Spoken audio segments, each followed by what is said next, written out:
biasa yang patut kita syukuri dan nikmati. Di tengah pandemi yang sedang terjadi, kita boleh sama-sama datang untuk beribadah di hadapan Tuhan. Oleh karena itu Bapak Ibu Saudara, mari kita persembahkan yang terbaik di hadapan Tuhan.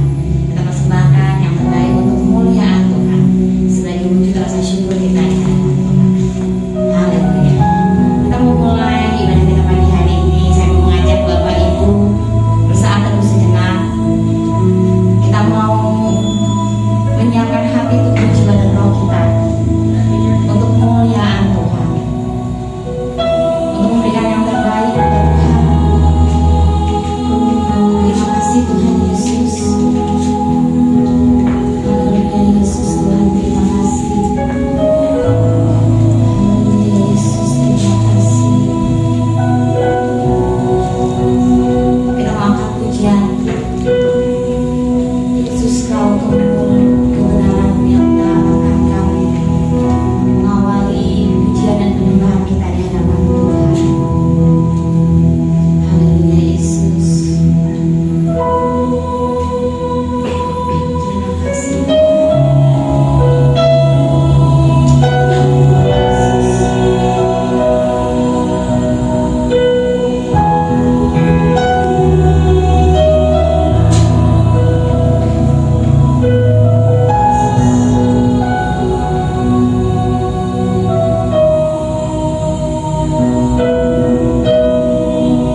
Tuhan, layakan kami, kuduskan kami untuk kami memberikan yang terbaik untuk Tuhan, sehingga persembahan kami boleh menyenangkan hati Tuhan. Haleluya Bapa, kami mau serahkan ibadah kami dari awal sampai akhirnya hanya untuk kemuliaan Tuhan. Di dalam nama Tuhan Yesus Kristus kami berdoa dan mengucap syukur. Amin. Bapak Ibu Saudara masih bangkit berdiri. Tuhan sungguh baik. Amin. Amin. Kita mau menguatkan iman kita dengan kata-kata Tuhan sungguh baik.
sungguh-sungguh dengan hati yang tulus dan penuh sukacita dan kegembiraan yang luar biasa. Amin.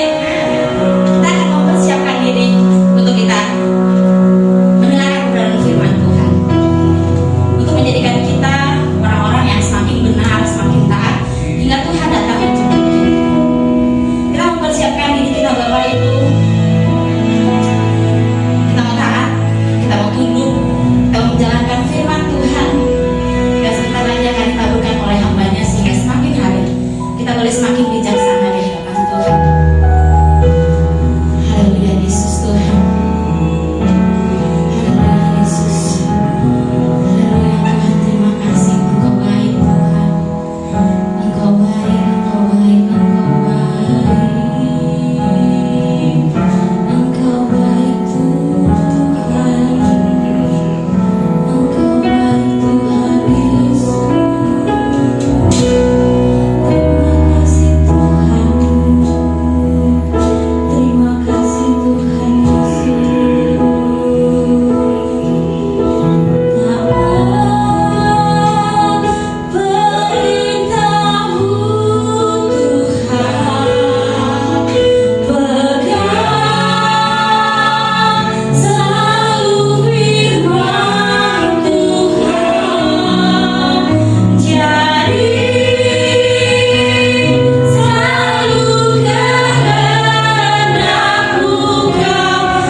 nyanyikan, tetapi menjadi pola kehidupan kami, ketaatan mutlak seperti Abraham yang Tuhan telah panggil dari negeri Kasdim. Urapi hambamu, jadikan hambamu berkat. Setiap kata kalimat yang keluar dari bibir hambamu menjadi berkat bagi jemaat Tuhan. Di dalam nama Tuhan Yesus Kristus kami berdoa. Amin. Oh haleluya. Shalom. Tuhan memberkati kita sekalian, saudara-saudara yang dikasihi Tuhan Yesus Kristus. Pada bulan ini kita akan belajar dari kehidupan tokoh-tokoh Alkitab. Belajar dari kehidupan Abraham untuk minggu ini. Kejadian pasal 12 ayat 1 sampai yang ketiga. Berfirmanlah Tuhan kepada Abraham, pergilah dari negerimu dan dari sanak saudaramu, dari rumah bapamu, kini ke negeri yang akan kutunjukkan kepadamu. Aku akan membuat engkau menjadi bangsa yang besar dan memberkati engkau, serta membuat namamu masyhur dan engkau akan menjadi berkat. Aku akan memberkati orang-orang yang memberkati engkau dan mengutuk orang-orang yang mengutuk engkau, dan olehmu semua kaum di muka bumi akan mendapat berkat. Amin. Diberkatilah jemaat Tuhan yang mendengar firman Tuhan ini dan melakukan. Cerita ini tidak asing bagi kita. Abraham dikenal sebagai seorang yang besar, seorang nabi baik yang baik dari Kristen, Islam maupun Yahudi. Saudara-saudara, dari cerita ini kita akan melihat yang pertama bahwa Allah adalah kasih yang memiliki rencana yang indah bagi orang pilihannya. Saudara, Allah itu penuh kasih. Ia memiliki rencana kehidupan orang-orang percaya jauh-jauh hari sebelumnya. Kita tahu saudara bahwa Abraham di Ur Kasdim, sebuah kota kecil di Kasdim yang yaitu di Irak, bahwa Abraham bersama keluarganya, ayahnya Terah, adalah keluarga yang di dalamnya secara finansial, reputasi ia cukup, bahkan lebih daripada itu. Tetapi Abraham di Ur Kasdim dia menyembah berhala. Allah Maha tahu, juga Allah Maha kasih. Allah mengerti bagaimana kalau Abraham tidak dipanggil Tuhan, kalau dia tidak dipanggil, dia di negeri Ur Kasdim, dia akan mengalami yang namanya kebinasaan karena penyembahan berhala. Maka ayat yang pertama tadi, maka pergilah Abraham. Berfirmanlah Allah kepada Abraham.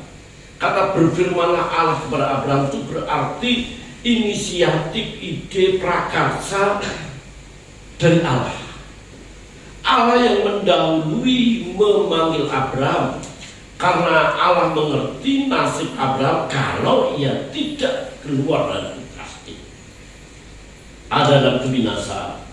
Saudara, dengan berfirmanlah Allah kepada Abraham, berarti Abraham diminta mengakui bahwa Yahweh adalah Tuhan dan memiliki otoritas yang tertinggi dalam kehidupannya. Dengan jadi berfirmanlah Allah, berarti Allah yang memiliki ide, Allah yang mengeluarkan Abraham dari negeri Ur Kasdim. Allah tidak ingin Abraham dalam zona nyaman. Zona nyaman kalau didefinisikan dalam kamus bahwa zona nyaman suatu keadaan yang nyaman dan tentram, baik finansial, pertemanan, dalam kehidupan dari hari ke hari. Itu dalam kamus. Nah, Abraham dalam zona nyaman. Zona nyaman ini tidak membuat orang kreatif. Anak muda yang hura-hura tinggal dalam zona nyaman, ia tidak inovatif. Dia seperti katak dalam tempurung, ia ada dalam dunianya. Dan kemarin saya khotbah, zona nyaman itu sangat membahayakan. Kalau Abraham tetap tinggal di Ur Kasdim dalam tinggal zona nyaman, maka ia akan binasa. Tetapi Tuhan memanggil dia. Kalau nanti dalam poin keempat, ya, dalam slide yang keempat, Kejadian 22 ayat 1, setelah semuanya itu Allah mencobai Abraham. Setelah Aman anaknya bertumbuh dewasa, yaitu Ishak, semuanya berjalan dengan aman, maka apa? Allah memanggil, Allah mencobai. Allah tidak mau Abraham tinggal di zona nyaman. Dia harus keluar mempersembahkan Ishak, ya, mengikat Ishak itu dan dipersembahkan. Dan kita tahu ceritanya, Allah menggantikan domba yang tersangkut itu. Oleh karena dia keluar dari zona nyaman, maka dia disebut apa? Bapa orang beriman. Berbeda dengan orang kaya dan Lazarus dalam Lukas 16 ayat 19 itu. Orang kaya itu memakai jubah ungu, bersukaria dalam kemewahan. Dia enjoy dalam hidupnya. Akhirnya apa? Dia mati di alam maut. Makanya anak-anak muda, you mesti harus tinggalkan prinsip, ya, muda pesta pora, tua kaya raya, mati masuk surga. Emangnya surga nenek moyang kau? Enggak. Coba kalau kita membayangkan Yesus Kristus Tuhan yang menjadi Tuhan dan Juru Selamat kita, dia tinggal di zona nyaman. Dia ada di surga, disembah oleh para malaikat, ribuan malaikat menyembah dia. Tidak ada keselamatan, tetapi Yesus penuh kasih dan dia turun ke dalam dunia, mengosongkan dirinya, kinosis, meninggalkan kemuliaannya. Dia turun ke dalam dunia, mengambil rupa seorang hamba, dan dia taat, bahkan taat mati di kayu salib. Filipi pasal yang kedua ayat 5.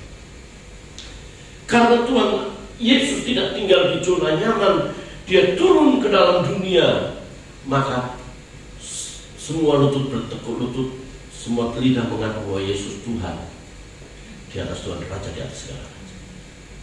Why? Yesus Kristus saja tidak tinggal di zona nyaman.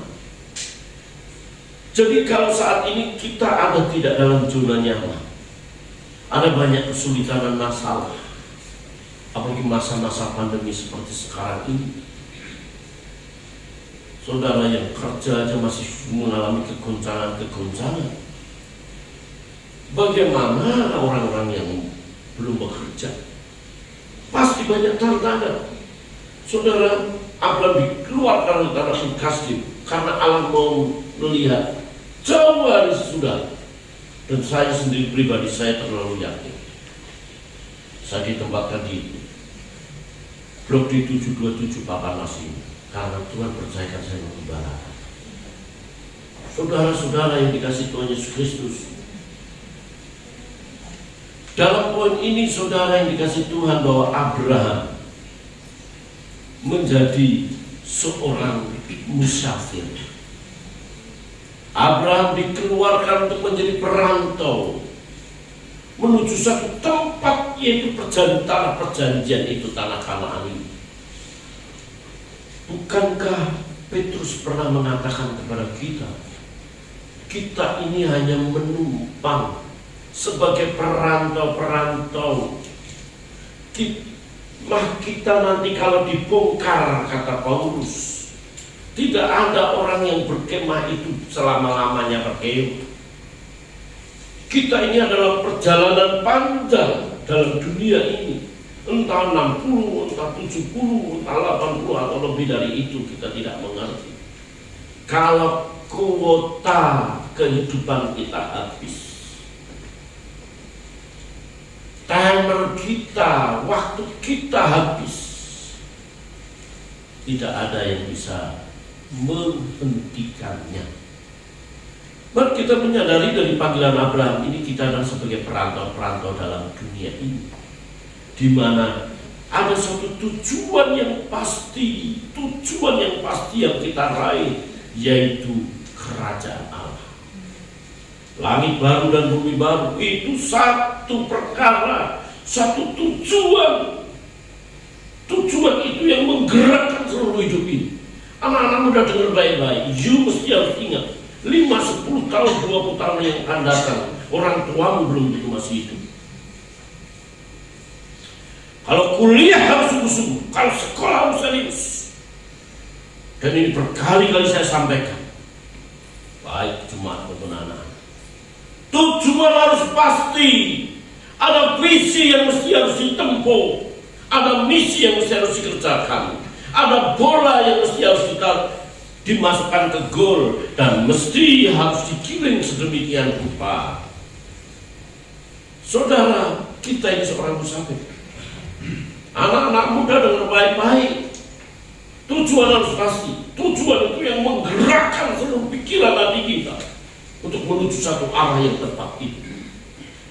Kalau tujuan saya pergi ke bumi salib, jelas pikiran, tenaga, jalan saya arahkan ke bumi salib. Kalau mesti saya harus ke Bila Bekasi sebentar lagi, ada arah yang harus saya kesana. Arah kita harus kita pastikan. Di tengah kita ingin menjadi dokter, di tengah kita ingin menjadi insinyur, di tengah kita menjadi kepala keluarga yang baik, di tengah-tengah kita harus membesarkan anak-anak, satu tujuan yang tidak boleh salah dan tidak boleh lupa, yaitu kerajaan Allah. Sebab kita ini musafir-musafir di tengah-tengah kesibukan kita, kesulitan dan masalah kita, tetap cari Tuhan, tetap cari Tuhan. Hidup kudus, hidup benar. Orang Yahudi kalau malam mau tidur itu menyerahkan nyawanya kepada Tuhan.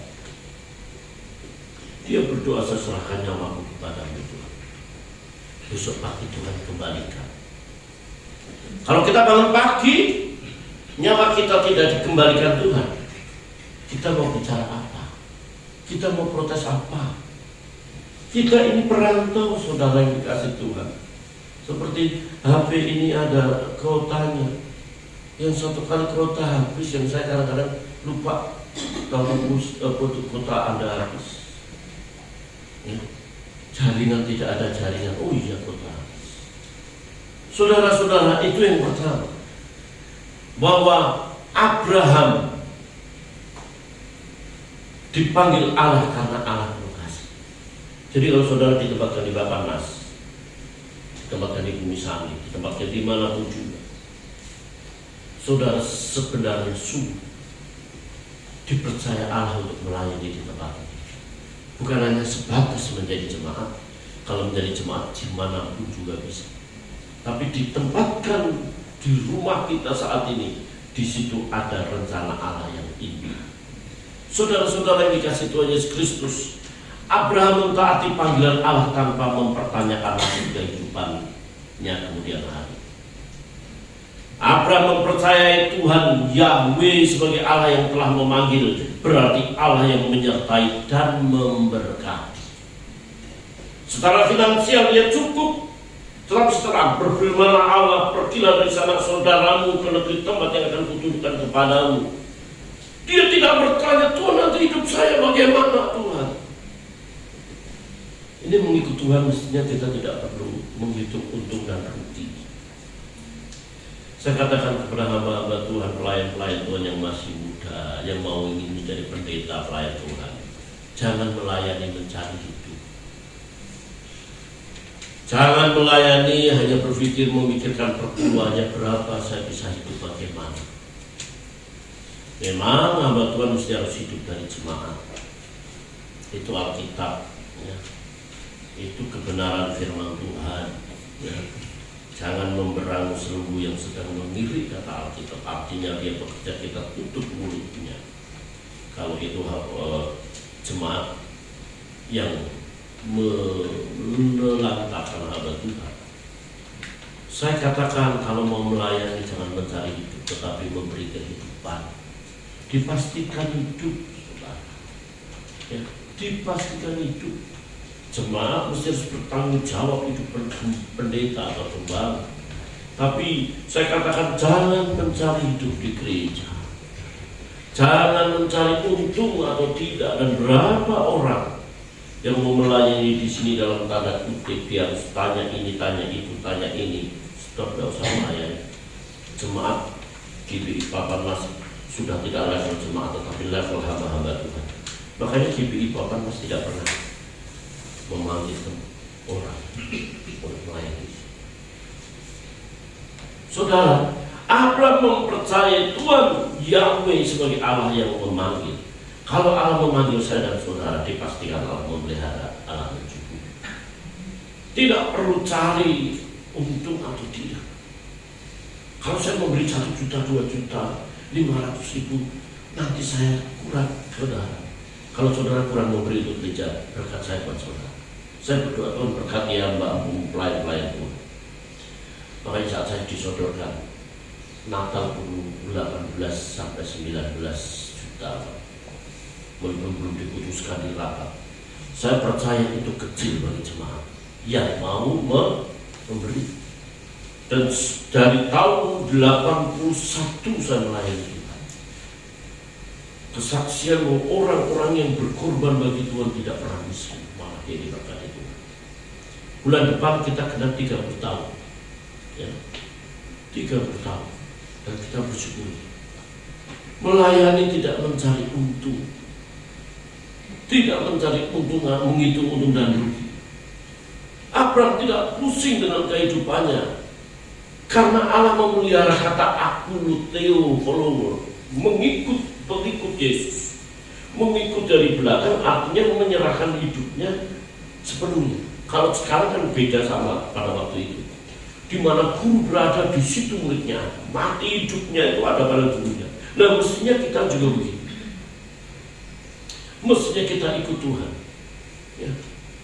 Kita tahu Bapa Tuhan memberkati. Dalam Kejadian 12 ayat yang ketiga, aku akan memberkati orang-orang yang memberkati engkau dan mengutuk orang-orang yang mengutuk engkau. Kamu menjadi bangsa yang besar, dan olehmu kau di muka bumi akan mendapat berkat.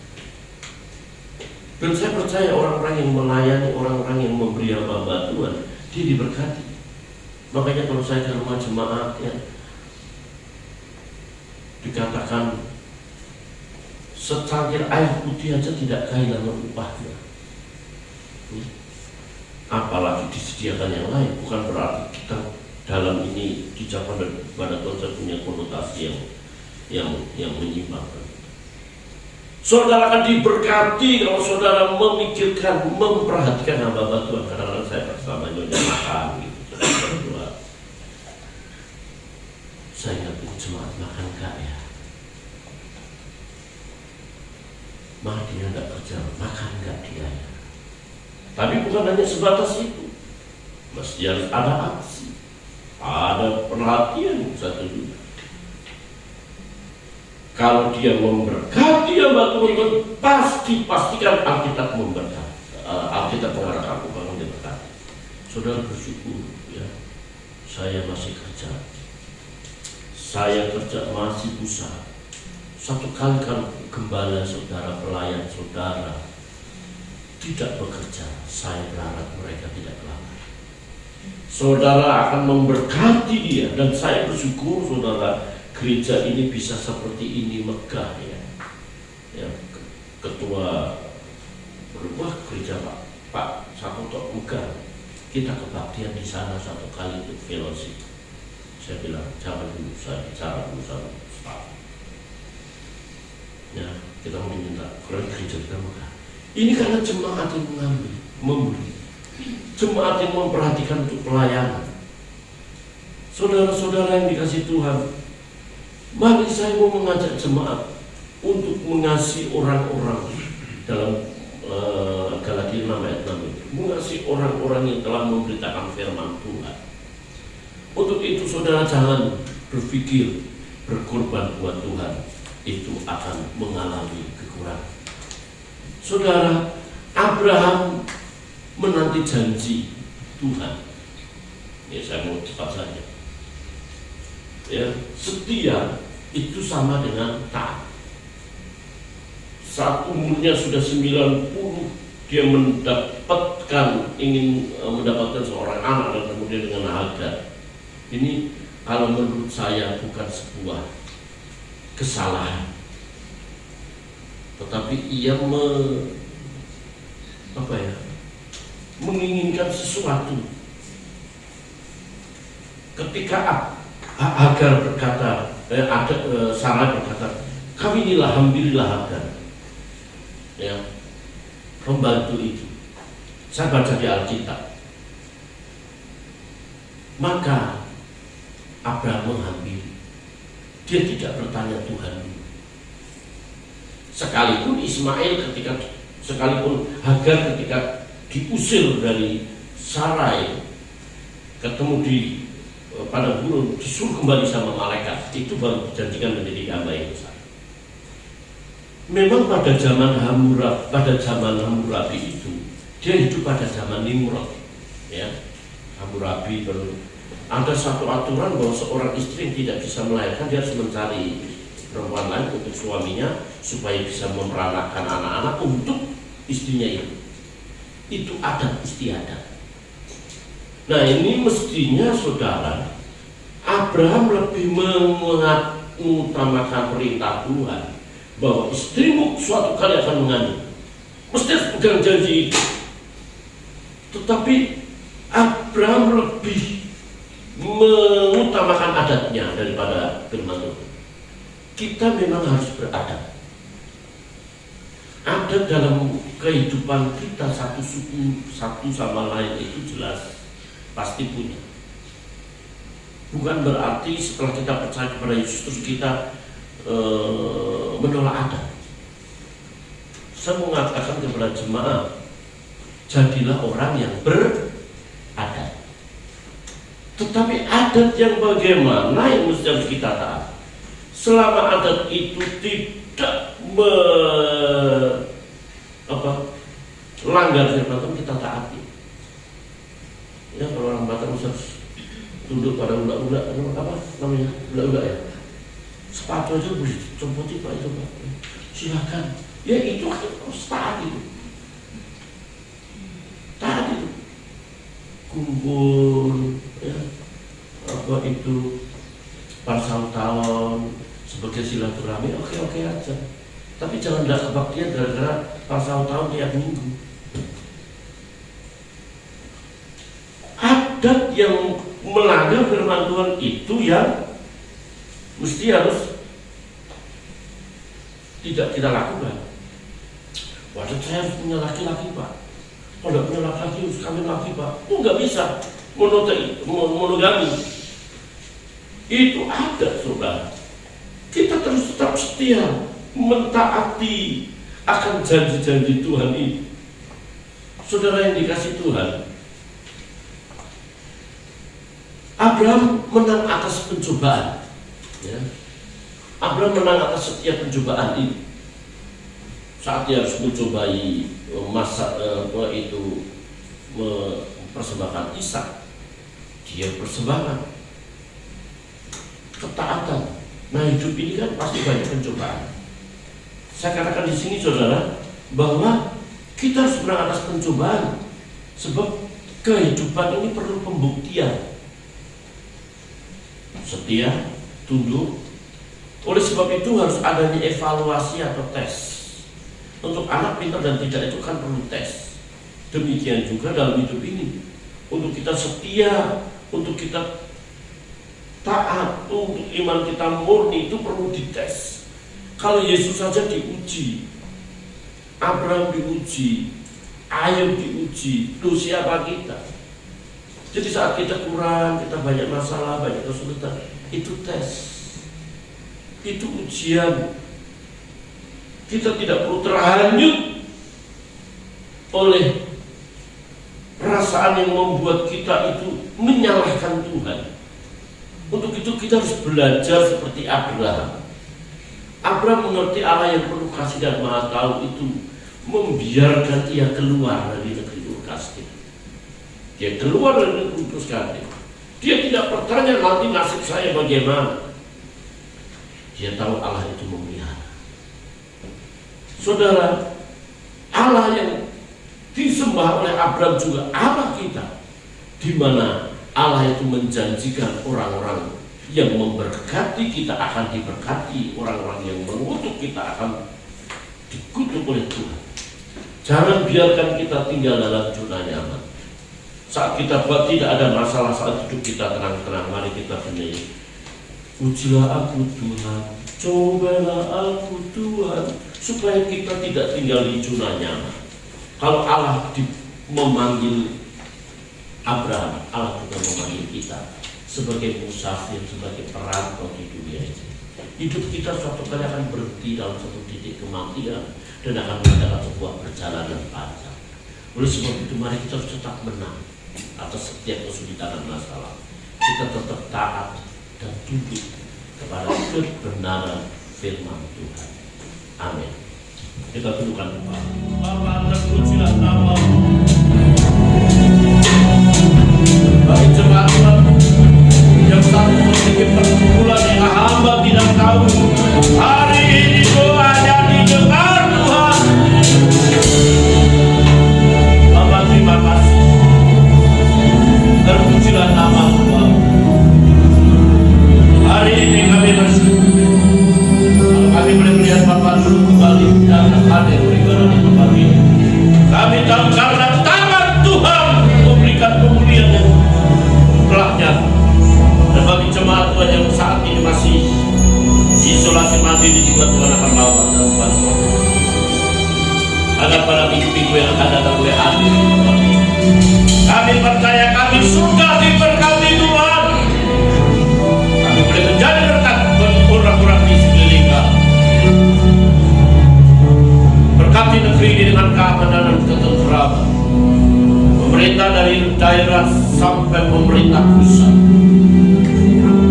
sampai presiden kami Bapak Jokowi Widodo, wakil presiden, para menteri, Tuhan memberkati dengan hikmat. Mereka boleh bekerja dengan takut-takut Tuhan. Perekonomian semakin membaik. Dan kami berdoa Tuhan, biarlah seluruh kegiatan dan aktivitas gereja Tuhan dan pekerjaan dapat berjalan kembali seperti biasa. Bapak terima kasih. Sebelum jemaat Tuhan kembali, jemaat Tuhan akan memberi persembahan bagi Tuhan sebagai ucapan syukur. Tuhan kuduskan persembahan umat, sehingga umat Tuhan semakin diberkati untuk menjadi berkat, dan persembahan ini berarti untuk pelayanan di tempat ini. Saudara arahkan mata hatimu dan ulanglah dengan